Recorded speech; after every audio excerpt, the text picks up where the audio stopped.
بالحق ليسره على الدين وكفى بالله شهيدا أشهد أن لا إله إلا الله وأشهد أن محمدا رسول الله. Selamat sore semuanya. Puji syukur kehadirat Allah Subhanahu wa taala karena kita pada sore hari ini dapat melaksanakan tugas kita, yaitu dalam hal Bismillahirrahmanirrahim. Assalamualaikum warahmatullahi wabarakatuh. Alhamdulillah pada saat ini kita bisa berkumpul dalam rangka menjalankan program kerja atau kegiatan-kegiatan yang ada di komunitas belajar di SMP kita. Adapun harapan kami, kita sama-sama di sini konsepnya adalah sama-sama gitu. Yang harapan bisa kita aplikasikan. Terima kasih. Bismillahirrahmanirrahim. Assalamualaikum warahmatullahi wabarakatuh. Selamat siang Bapak Ibu. Selamat siang untuk kita semua. Alhamdulillah, bersyukur kehadiran Allah Subhanahu wa taala yang telah memberikan kita nikmat kesehatan dan juga kesempatan sehingga kita dapat berkumpul untuk lebih semangat hari ini. Bagaimana kita SPK dulu? Nah, SPK kali ini saya minta nama Bapak Ibu yang saya pilih secara acara nanti akan menyampaikan motivasi atau kata semangat untuk hari ini. Siap? Oke, kita mungkin perlu waktu 10 detik untuk menyiapkan kata-kata semangat atau motivasinya hari ini. Contohnya Bu.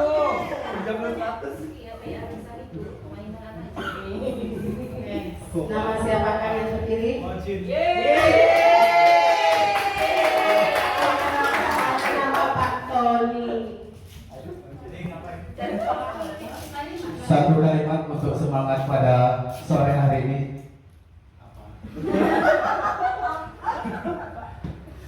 Tetap semangat walaupun cuaca panas, sudah sore, ada yang tidak fokus mau ke pasar, tapi kita harus tetap semangat untuk mengikuti kegiatan pada sore hari ini. Semangat!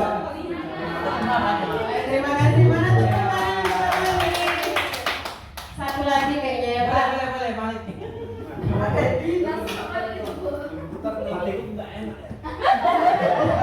Kalau tampil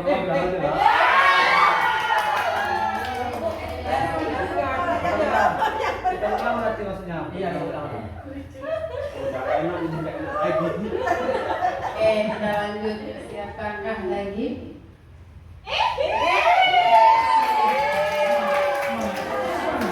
Ya, kemarin juga harus semangat dong. Perlu lagi Bapak Ibu? Gak usah ya. Sudah cukup ya. Baik, terima kasih. Tepuk tangan untuk kita semua. Apa yang terpikir di benak Bapak Ibu semua tentang budaya positif? lawannya budaya negatif.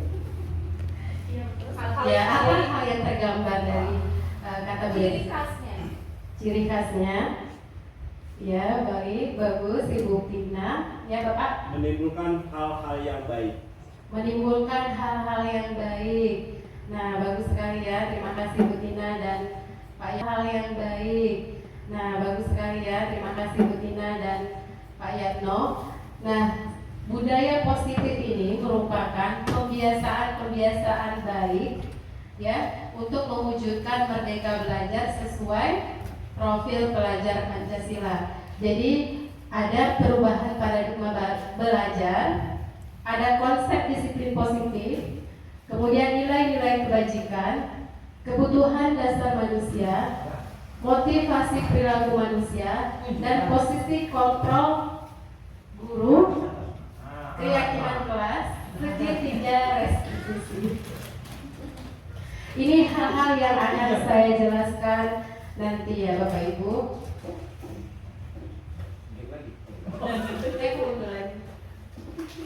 Kita ingin lagi Bu. Janganlah. Baik, pembelajaran dengan paradigma baru. Nah, sekarang kita mendengar istilah pembelajaran berdiferensiasi ya Bapak Ibu. Bapak Ibu mungkin bisa menjelaskan apa itu pembelajaran berdiferensiasi.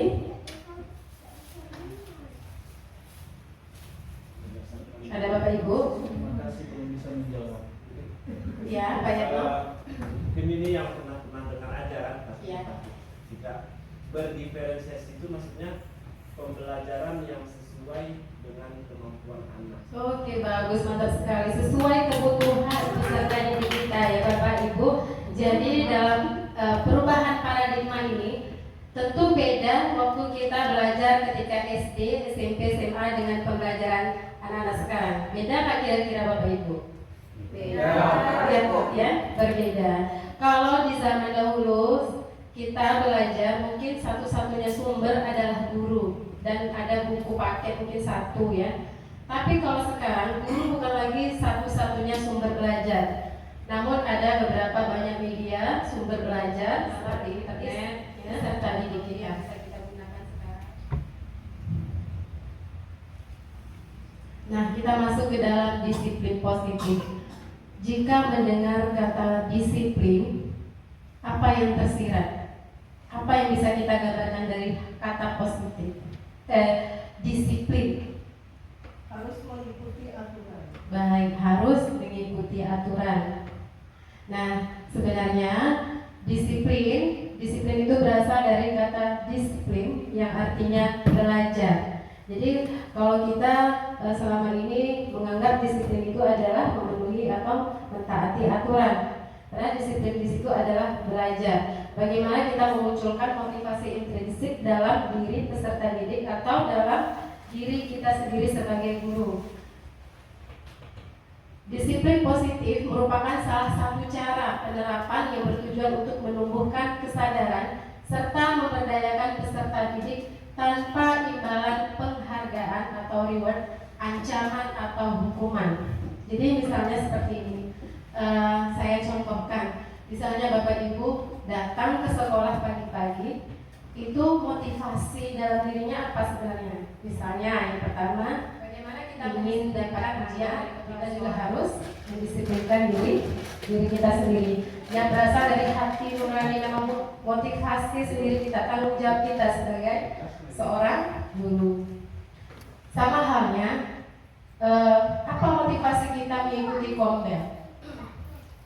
Mungkin ada, mungkin hanya sebagai memenuhi syarat atau supaya mendapat ujian dari kepala sekolah atau memenuhi tuntutan sebagai guru atau memang kesadaran diri sendiri memang untuk belajar. Jadi itu motivasi yang pertama, kedua merupakan motivasi eksternal, sedangkan yang ketiga yang berasal dari dalam diri itu motivasi intrinsik yang memang betul ada dalam diri kita. Nah, ini ada motivasi perilaku manusia. Ini seperti yang saya contohkan tadi. Ada motivasi ekstrinsik atau eksternal, yaitu tujuan dia melakukan sesuatu untuk menghindari ketidaknyamanan atau hukuman. Yang kedua, untuk mendapatkan imbalan atau penghargaan dari orang lain.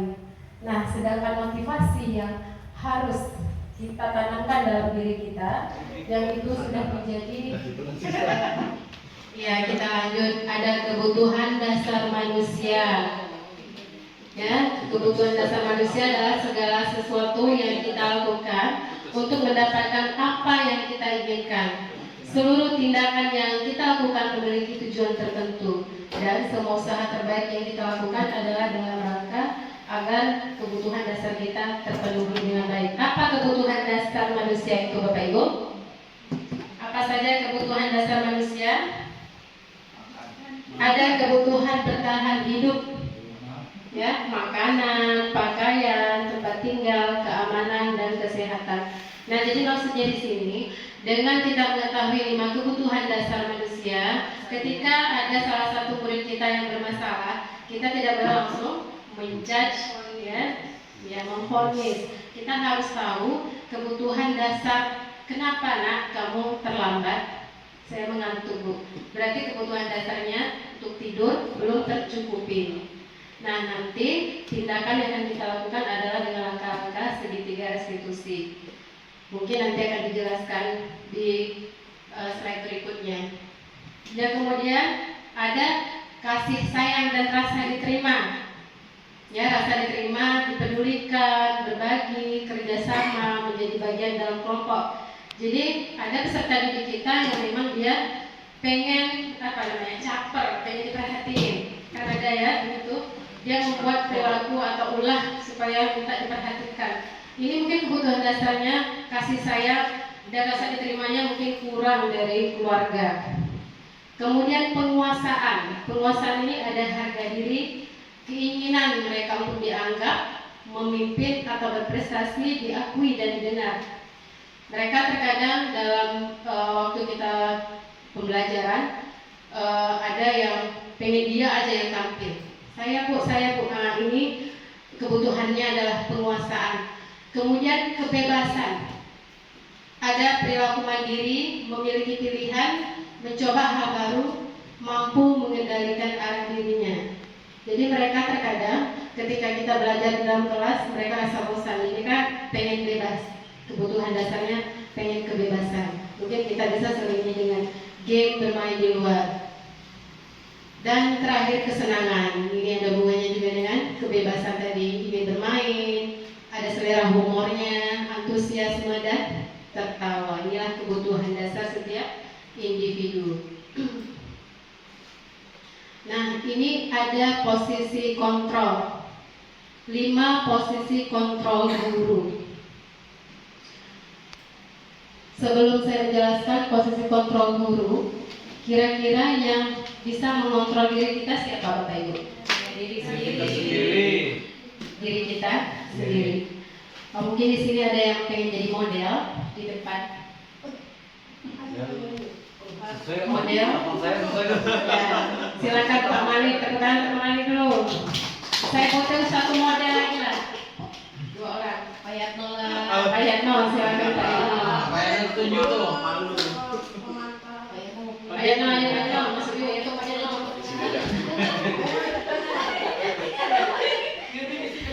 Oh, kartunya ada. Dari disuruh ngapa-ngapain Pak. Yang udah tampil boleh. Tepuk tangan dulu ke model kita. Nah, Pak Malik ini coba genggam tangannya Pak. Genggam sekuat tenaga. Bayangkan di dalam genggaman Bapak itu ada sesuatu yang sangat berharga. Dan sekarang Tony, silakan berhadapan dengan Pak Malik. Tony, silakan. Tony mau membujuk, mau meraih, mengintimidasi, mau menggelitik Malik supaya terbuka tangannya bisa kira-kira tidak. Kita lihat usaha Pak Tony.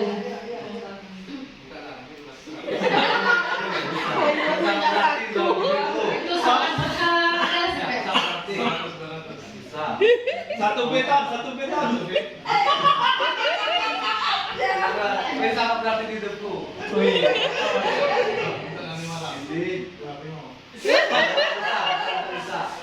Ya, boleh dikritik, boleh diintimidasi, boleh diancam. Boleh dihajar.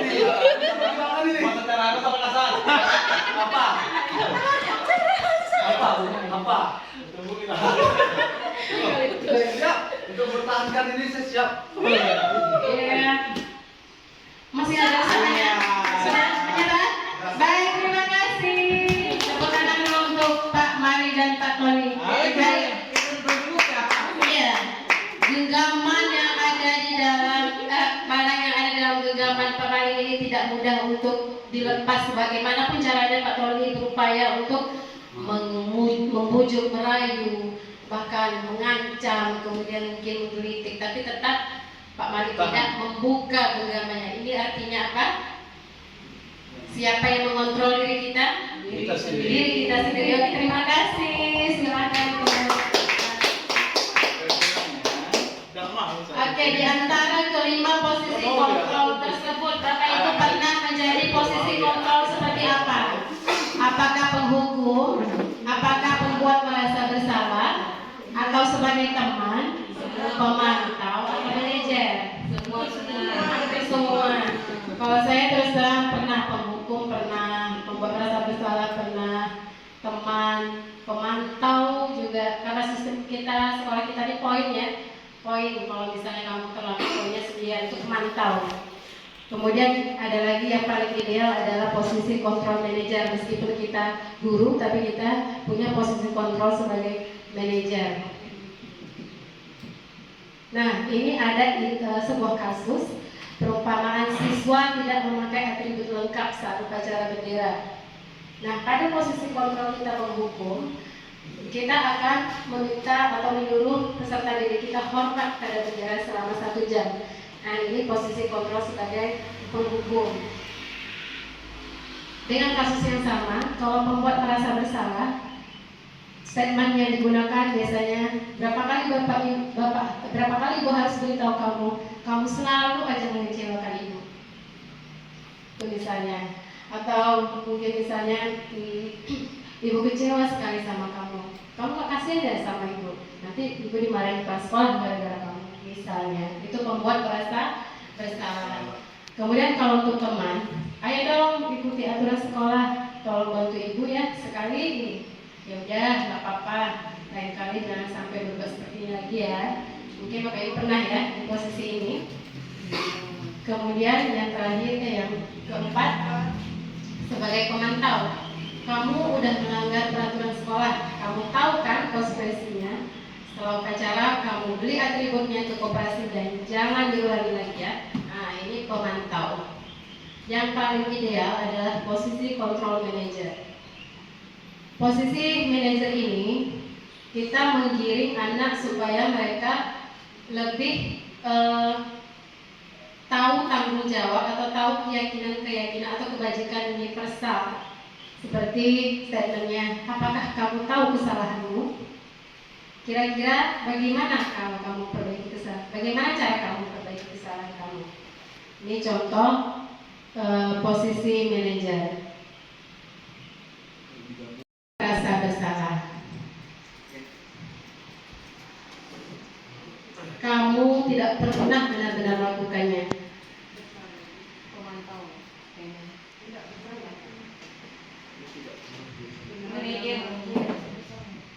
Penghukum. Kemudian apa rencanamu untuk menyelesaikan masalah ini? Manajer. Oke, baik. Ayolah lakukan itu ya. Sebagai teman.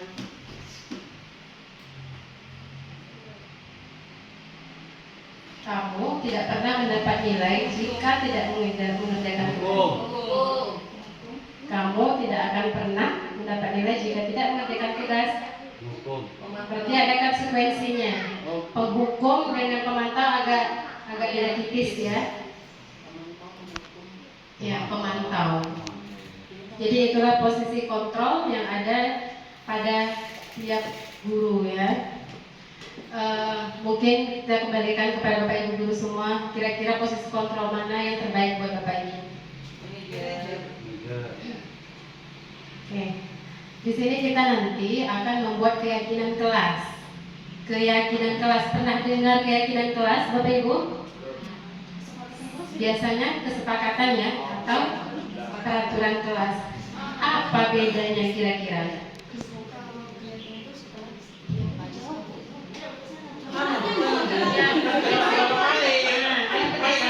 Kenapa keyakinan kelas bukan peraturan kelas?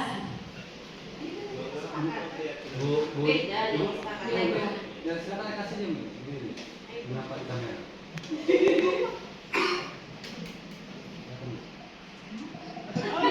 Menjawab itu apa itu keyakinan kelas? Itu apa yang maksudnya keyakinan kelas? Peraturan kelas.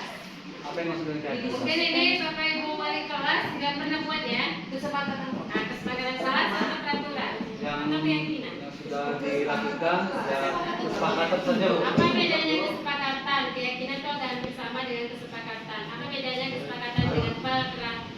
Kalau kesepakatan itu kita kalau kesepakatan kelas itu dibuat oleh guru dan menyertakan juga anak-anaknya. Jadi kita bisa berdiskusi atau mana yang mau kita pakai. Tapi kalau peraturan, namanya aturan, tentu ada sanksinya. Iya. Itu mungkin itu. Betul sekali. Dari kita untuk Ibu. Kalau misalnya peraturan itu kita sifatnya hanya satu orang, satu pihak yang membuat peraturan, yang lain mengikuti dan mentaati. Bila terdapat kesalahan, langsung diberi konsekuensi atau hukuman. Sedangkan kesepakatan ini ada kedua belah pihak antara peserta didik dan juga guru. Sampai Pak Doni. Nah, untuk membentuk keyakinan kelas itu bersifat abstrak. Ya, ciri-cirinya bersifat abstrak, berupa pernyataan universal. Ya, berupa pernyataan universal. Maksud di sini paham tidak pernyataan universal?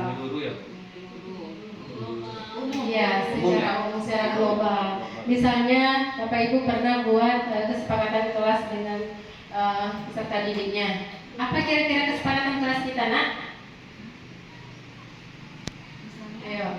Berdoa sebelum, ya, berdoa sebelum dan sesudah belajar. Nah, kebajikan universal di sini adalah beriman dan bertakwa kepada Tuhan Yang Maha Esa. Itulah sesuai profil pada Pancasila itu, dan 6 dimensi. Kemudian ada lagi, Bu, nggak boleh Bu buang sampah dan di dalam laci. Nah, kita bentuk lagi peraturan ini menjadi kesepakatan. Kita gunakan bahasa positif, tidak boleh menggunakan kata negatif. Jangan kita ubah menjadi menjaga kebersihan kelas. Berarti keyakinan atau kebajikan universalnya adalah kebersihan, menjaga kebersihan. Kemudian sedikit saja agar mudah diingat, jadi tidak usah banyak-banyak.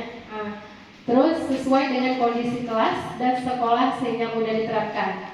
Kemudian semua warga sekolah atau warga kelas dilibatkan saat membuat keyakinan kelas. Ini PR atau tugas juga untuk wali kelas sebagai tugas untuk laporan kombel. Jadi nanti ada tugasnya membuat keyakinan kelas berupa foto-foto atau video, diserahkan ke Pak Ketua ya Pak. Siap. Jadi disiplin positif ya. Berarti ada dua tugas. Kemudian yang kedua sebagai wali kelas kita membuat kesepakatan atau keyakinan kelas ya nanti minggu depan, atau sesuaikan saja dengan jadwal Bapak Ibu pas masuk ke kelasnya masing-masing. Nah, kemudian ada lagi segitiga restitusi. Pernah ada Bapak Ibu dengar istilah ini? Ya, Bu Edi tadi sudah mengerjakan topik ini, mantap. Sudah selesai Bu ya, tinggal aksi nyata ya kan. Segitiga restitusi, apa pula itu? Selama ini kita sebagai posisi kontrol guru biasanya kita pakai pemantau, posisi penghukum, teman, pembuat rasa bersalah. Sekarang ini sebagai manajer, inilah menerapkan segitiga restitusi, biasanya pada posisi kontrol manajer. Apa itu restitusi? Yaitu suatu proses dialog yang dijalankan oleh guru agar dapat menghasilkan murid yang mandiri dan bertanggung jawab. Ada 3 tahapan dalam segitiga restitusi ini. Yang pertama, menstabilkan identitas. Nanti akan kita lihat videonya bagaimana cara segitiga restitusi. Kemudian yang kedua, memvalidasi kesalahan. Yang ketiga, menanyakan keyakinan. Jadi Bapak Ibu, diharapkan dengan segitiga restitusi ini kita membentuk disiplin positif dalam diri peserta didik kita. Jadi mereka berperilaku atau bertingkah berbudaya positif, bukan hanya sekedar takut hukuman atau ingin dapatkan reward, tapi memang ada motivasi intrinsik dalam diri peserta didik tersebut untuk melakukannya. Ibaratnya sudah mendarah daging budaya positif dalam diri mereka. Nah, di dalam menstabilkan identitas ini berdasarkan prinsip membuat kesalahan adalah bagian dari proses pembelajaran. Setiap orang pasti punya kesalahan ya Bapak Ibu. Itu adalah proses pembelajaran. Di dalam belajar anak-anak pasti banyak kesalahan. Nah, statement dalam menstabilkan identitas pada tahap restitusi ini adalah tidak ada manusia yang sempurna. Kemudian Ibu juga pernah melakukan kesalahan. Ibu Ibu nggak mau cari tahu siapa yang salah, tapi ibu ingin mencari solusi dari permasalahan ini. Jadi kita menggiring opini anak supaya mereka bisa mencari solusi dari permasalahan yang telah mereka buat atau mereka hadapi. Tahap yang kedua yaitu validasi tindakan yang salah. Berdasarkan prinsip setiap perilaku berupaya memenuhi suatu kebutuhan tertentu. Tadi kita sudah tadi saya sudah sampaikan kebutuhan dasar manusia ya Bapak Ibu ada berapa? Ada 5. Untuk pemenuhan ini tentunya dilakukan validasi tindakan yang salah ini dengan statement kamu pasti punya alasan mengapa lakukan hal itu.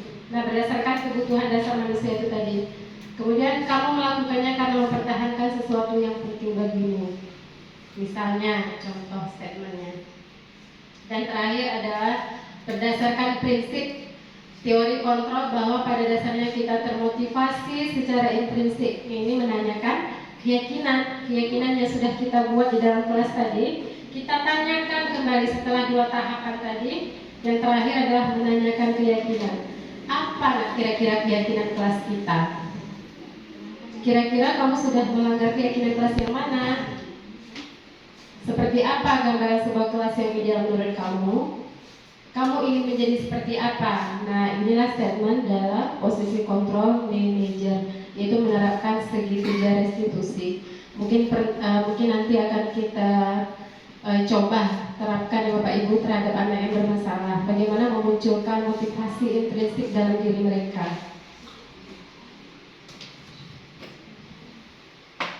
Berikut ada contoh video bagaimana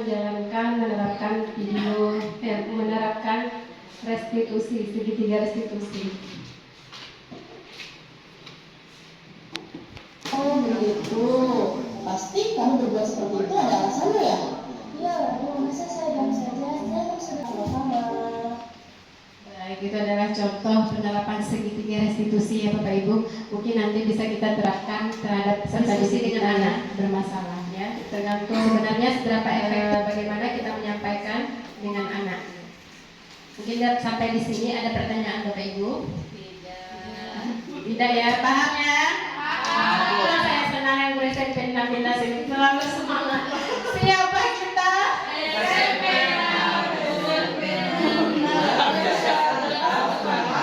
Luar biasa. Siapa kita? Luar biasa. Alhamdulillah tetap semangat Bapak Ibu. Implementasi budaya positif di sekolah. Dan saya akhiri wabillahi taufiq wal hidayah. Assalamualaikum warahmatullahi wabarakatuh.